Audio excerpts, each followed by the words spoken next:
Dedi Anggara, warga Jalan Rimbah Kemuning, dak bekote ditangkap tim Rimbo Kemuning Unit Reskrim Polsek Kemuning.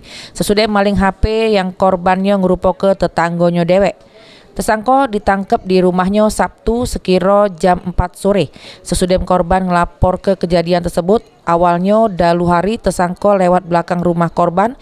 Tersangka berniat maling. Sesudah dorong pintu belakang yang tidak terkunci oleh korban. Tersangka masuk ke rumah korban langsung ambil HP yang lagi dicas. Pas nak keluar, kepergok oleh korban. Korban sempat berjerit, namun korban langsung lari. Korban langsung ngelapor ke kejadian ini ke Polsek Kemuning. Menurut penjelasan Kapolsek Kemuning AKP Heri, 2 hari sesudah korban buat laporan, tim Rimbo Kemuning ngeringkus tersangka.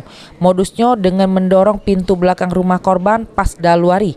Diketahui tersangka ini sering maling di rumah tetanggonyo dewek, sehingga ngeresah ke warga. 2 hari kemudian tim Osna langsung bergerak dan melakukan penangkapan terhadap pelaku. Modus pelaku ini seperti apa? Modus pelaku yaitu masuk pintu belakang, ya, dengan membuka pintu dari belakang. Menggunakan apa? Dan dia pada saat itu pelaku tidak menggunakan alat, namun dia mendorong pintu itu sehingga pintu itu terbuka. Informasi ini sudah meresahkan masyarakat. Benar, untuk di kampung pelaku ini sudah meresahkan masyarakat karena sering melakukan pencurian di kampung. Tersangka kena pasal 363 KUHP dengan ancaman 7 tahun penjara. Mulyadi, PAL TV.